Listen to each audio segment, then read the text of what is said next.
మహాత్మా జ్యోతిరావు ఫులే 197వ జయంతి సందర్భంగా SC cell Congress party రాష్ట్ర convener HR Mohan గారు కలువగా ఎస్బీఎన్కేఎస్ న్యూస్ ఛానల్ వారితో కొన్ని ముచ్చట్లు చెప్పుకోవటం జరిగినది.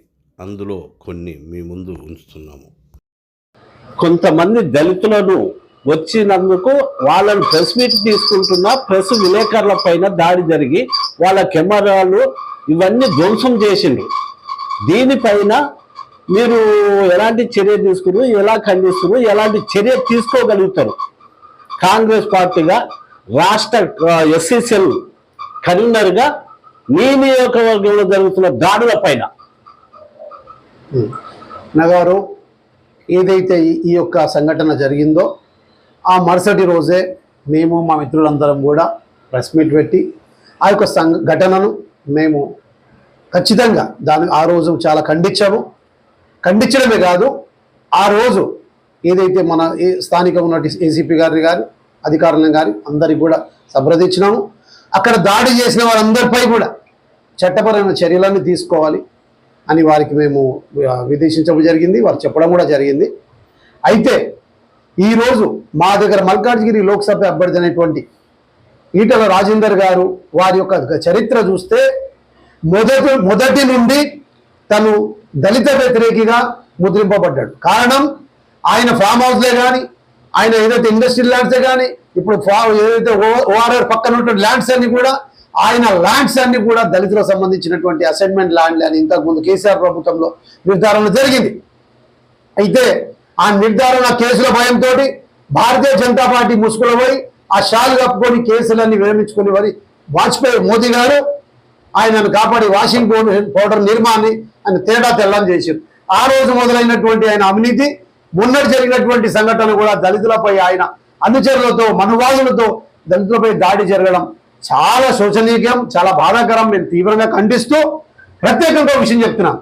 అంబేద్కర్ గారి ఆశయాల గురించి వాళ్ళు ఏదైతే ప్రెస్ మీట్ పెట్టినారో వారిపై మనువాదులు దాడి చేస్తే మరి కృష్ణన్న గారు ఎందుకు ప్రశ్నించలేదు, ఎందుకు ఖండించలేదు అని ఈ మీడియా మిత్రుల సమాజంలో వారికి ప్రశ్నించడం జరుగుతుంది.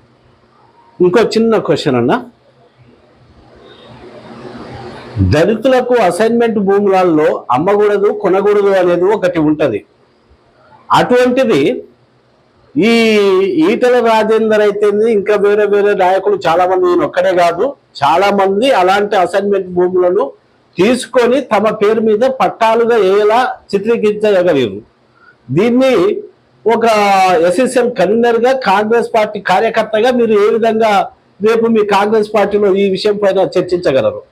ఈటెల రాజేందర్ అన్న వ్యక్తి ఆ అసైన్మెంట్ ల్యాండ్స్ ఏవైతే ఉన్నాయో కొనలేదు, లాక్కున్నాడు. దౌర్జన్యంగా లాక్కొని కబ్జా చేసి ప్రభుత్వం ఉంది కాబట్టి, మంత్రివర్గం కాబట్టి, ముఖ్యమంత్రిలో 2వ స్థానంలో ఉన్నటువంటి ఈటెల రాజేందర్ దళితులకు సంబంధించినటువంటి అసైన్మెంట్ ల్యాండ్స్ అని లాక్కొని కబ్జా చేసుకొని అక్కడ గోదాములు వ్యాపార సంస్థలు పెట్టి లాక్కొని కేసులైనప్పుడు పరిస్థితిలో దాచుకోవడానికి ఒక దగ్గర ఏదో సెక్యూరిటీ కావాలి కాబట్టి భారతీయ జనతా పార్టీకి పోయేసరికి ఆయన మీద పడ్డటువంటి మరకలన్నిటి కూడా ఆ వాషింగ్ పౌడర్ నిర్మాణట్టు ఆ వాషింగ్ మిషన్ వేసే తేలా అయిపోయిండు. ఇప్పుడు మళ్ళీ కూడా మొన్న జరిగినటువంటి దాడి కూడా ఈటల రాజేందరే కారణం. దళితులపైనటువంటి ఆయన చూస్తున్నటువంటి ఆయన చేసినటువంటి వ్యవహారాల శైలి కానీ, ఆయన వ్యక్తిగత బిహేవియర్ కానీ అవన్నీ కూడా దళిత వ్యతిరేకిగా మేము చిత్రీకరించి మల్కాజ్గిరి పార్లమెంట్లో ఉన్నటువంటి దళిత జాతి అందరికీ కూడా ఈ మీడియా సమక్షంలో మిమ్మల్ని అందరికీ కూడా ఒక విషయం చెప్తే మిత్రుల, దయచేసి భారతీయ జనతా పార్టీ అభ్యర్థి అయినటువంటి దళిత ద్రోహి, దళితులకు ద్రోహం చేసినటువంటి వ్యక్తి ఈటెల రాజేందర్ మటుకు ఓటు వేయకూడదని ఈ మీడియా సందర్భంగా మిమ్మల్ని అందరికీ కూడా విన్నపించుకుంటున్నాను. అదే మాదిరిగా మీరన్నారు ఇందాక కాంగ్రెస్ పార్టీ ఎస్సీసెల్ రాష్ట్ర కన్వీనర్గా ఖచ్చితంగా అసైన్మెంట్ ల్యాండ్ ఎవరు తీసుకున్నా ప్రభుత్వం ఆ రోజు ఇంద్రమ్మ గారు ఇచ్చి పేదవాడు దళితుడు మాలమాదివాడు బతకలేడు, వాడికి భూమి కావాలి, భూమి అంటే ఆత్మగౌరవం అని గుర్తించి ఇంద్రమ్మ శ్రీ మాజీ ప్రధానమంత్రి అయినటువంటి ఇందిరాగాంధీ గారు ఇచ్చినటువంటి భూములన్నీ కూడా అగ్రవర్ణానికి సంబంధించిన కొంతమంది అధికార పార్టీ నాయకులు కబ్జా చేసిన వాస్తవమే.